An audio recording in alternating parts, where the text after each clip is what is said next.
What happens when you become so different that even your family no longer sees you as human? That's the question Franz Kafka explores in one of the most haunting stories ever written, The Metamorphosis. One morning, when Gregor Samsa woke from troubled dreams, he found himself transformed in his bed into a horrible vermin. Thus begins The Metamorphosis by Kafka. It tells the tale of a man who, through some unexplained and mysterious transformation, wakes up one morning to find himself turned into a gigantic insect. His appearance fills those around him with horror and disgust. The story follows his struggle to adapt to this shocking change, how his family reacts to his condition, and, in the end, reveals some of the darkest aspects of human nature I have ever encountered in a book.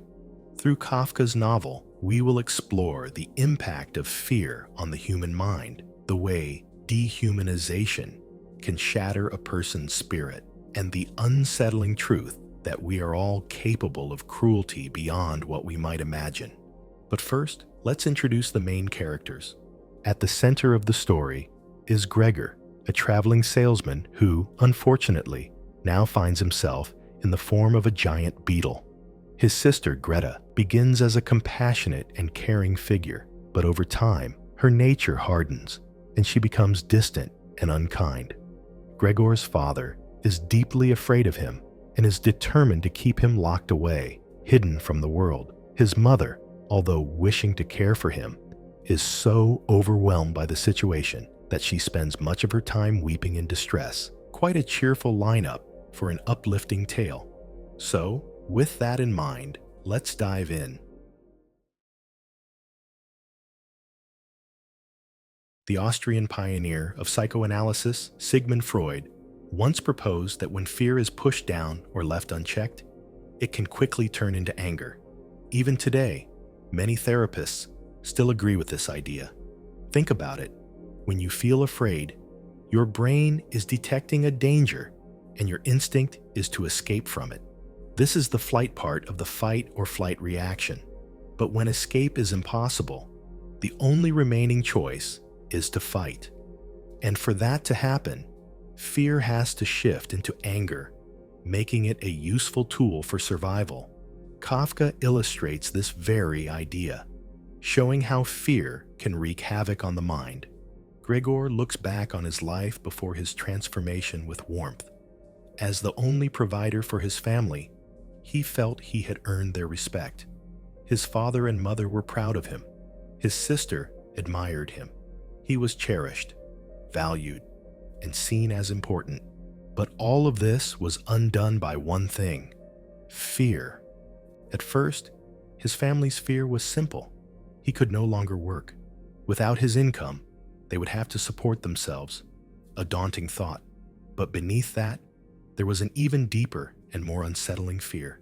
They were horrified by what Gregor had become. This wasn't just because of how disturbing he looked, but even more so because of what he had come to symbolize. He was someone they had once loved, now changed beyond recognition. Perhaps the suddenness of it all made it even more terrifying.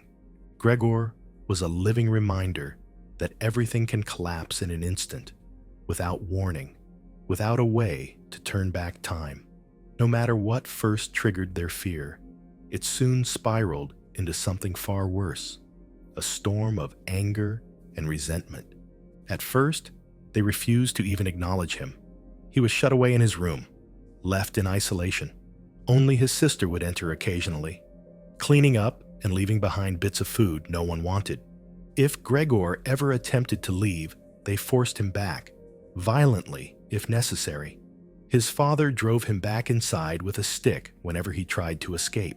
In a moment of rage, his father went even further, hurling an apple at Gregor with such force that it became lodged in his back. This wound would later become infected and ultimately lead to his death. The father's fear and fury were so intense that in the end, he took his own son's life. And once Gregor was gone, his family let out a breath of relief. Their fear had disappeared along with him. After a short time of mourning, they quickly moved on, leaving their old life behind as they started fresh somewhere else.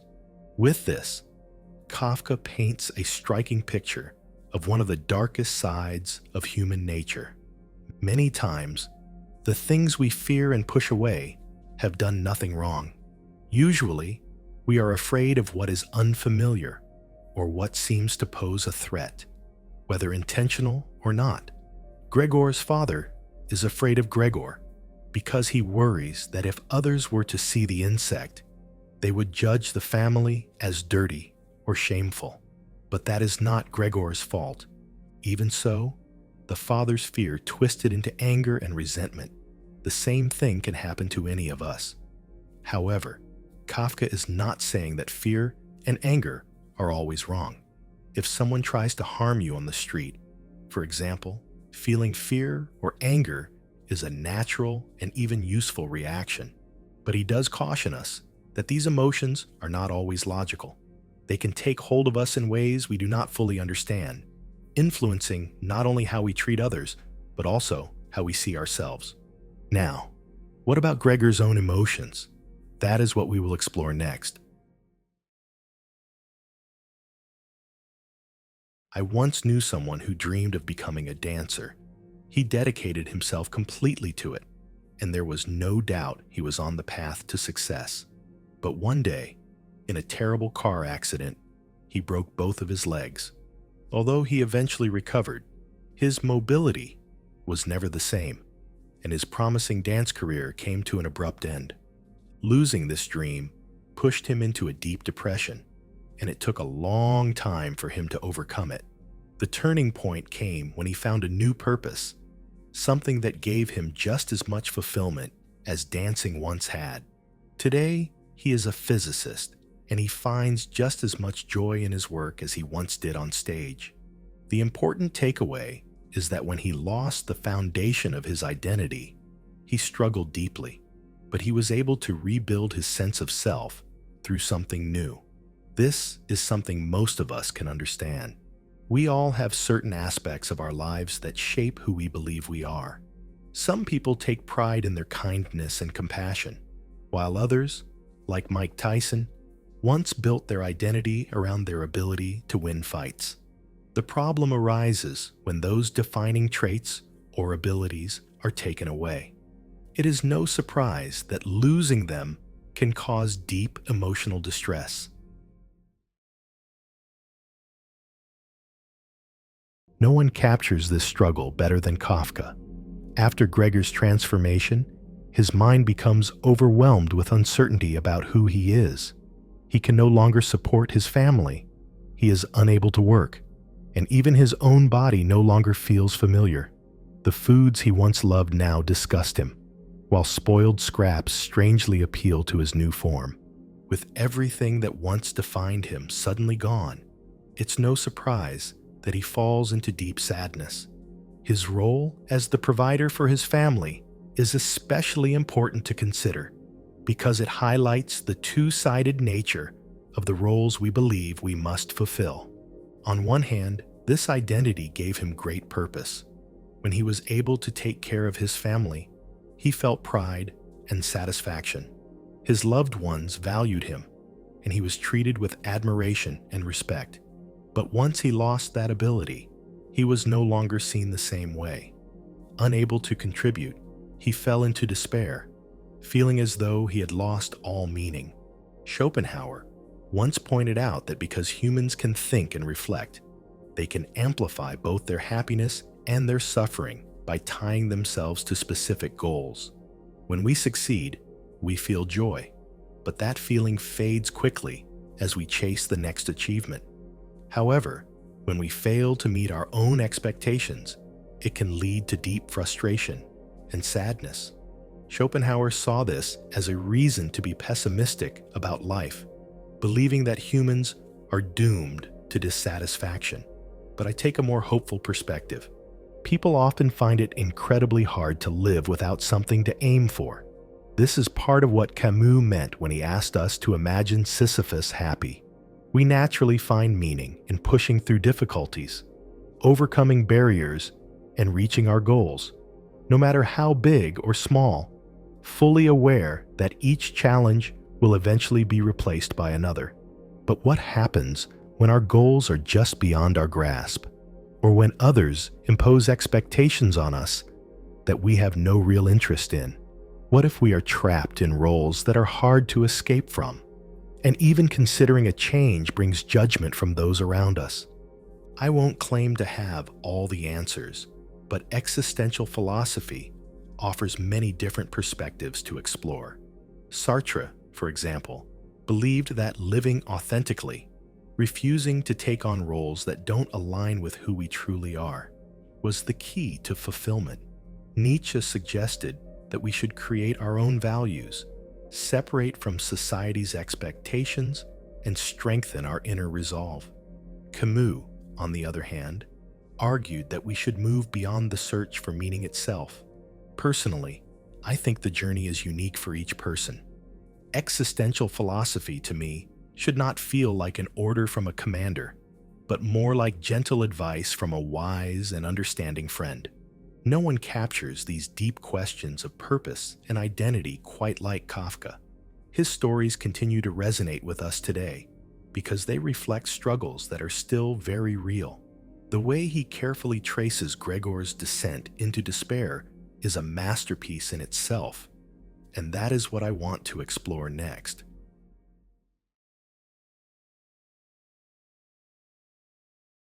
We have all experienced moments of deep sadness, those times when life feels distorted and unrecognizable, when the hope that once brought us happiness seems far away, when we feel abandoned and forgotten by those who once cared for us, leaving us uncertain if we will ever be valued or loved again.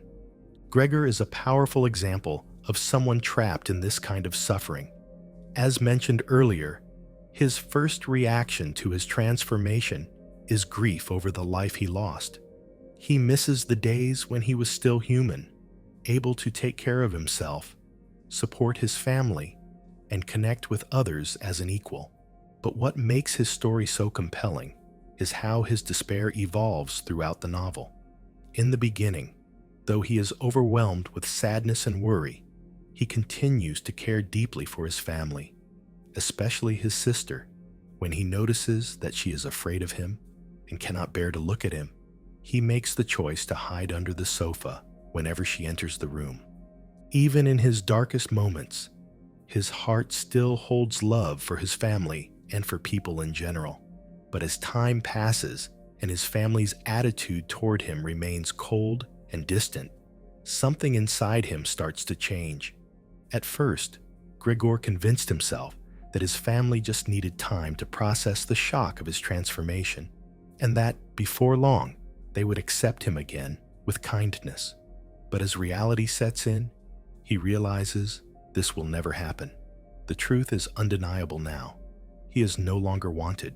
This realization fills him with frustration, and instead of withdrawing further, he begins to act out. He no longer hides from his family. Instead, he rebels. He climbs the walls, deliberately startling his sister and mother, trying to force his presence back into their world. He wants to make them see him, to acknowledge that he still exists. Like everyone, he longs to be noticed, valued, and treated with dignity by those he loves. His defiance builds to a turning point when he finally breaks out of his locked room and scurries around the kitchen. But this desperate attempt at rejoining his family ends in disaster. His father sees him and, in a fit of rage, hurls an apple at him. The fruit lodges into Gregor's back, causing a wound that will eventually lead to his death. At this moment, Gregor's despair deepens into something even darker. He no longer believes he is simply unwanted. He now understands that he is actively despised. This realization destroys any last bit of hope he had left. In the end, Gregor gives up. His will to fight, to be seen, to be loved, all of it crumbles. He withdraws completely, barely moving, barely eating. His body aches from his father's attacks, and he finds himself longing for the moment when the pain will finally stop, when he can slip away from this world and disappear into the quiet embrace of nothingness. Nietzsche saw suffering not only as an unavoidable burden, but as a necessary path to growth. He believed that through pain, we discover what truly matters. Gregor's downfall can also be read as a symbol of the loss of meaning when suffering finds no meaning. A direct echo of Nietzschean thought, there is a great deal to learn from Gregor's experience. His story gives us a powerful insight into how rejection and cruelty from others can drive a person first to rebellion and then to hopelessness. We see this happening in real life all the time. How many people have you met who carry deep resentment because of the way they believe they have been treated? Kierkegaard describes a kind of individual who becomes so overwhelmed by their own sorrow that they turn their anger outward, resenting everything and everyone because of the suffering they have endured. This is the second stage of Gregor's pain, his frustration and sense of injustice. But when all the anger is spent, when someone has tried every possible way to be recognized and valued, yet remains invisible, all that is left is to fall further into sadness. This should make us deeply aware of how much harm abandonment can cause. It is a reminder to be thoughtful in how we treat those around us, and to be mindful of the consequences of turning away from people who need us. But there is one powerful force running through the entire story, something that shapes everything in the novel, and it is impossible to ignore.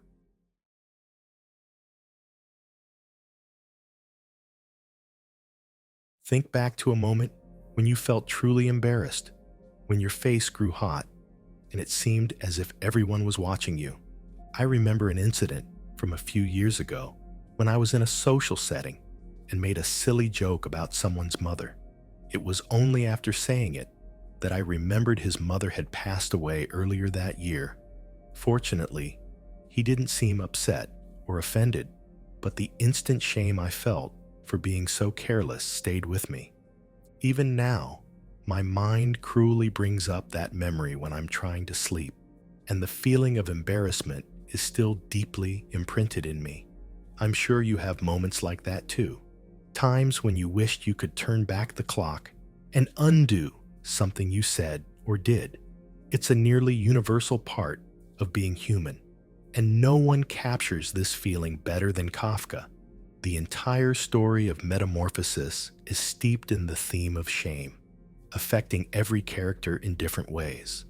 Gregor feels ashamed that he can no longer support his family, embarrassed by his grotesque form, and guilty for how his presence disturbs his loved ones.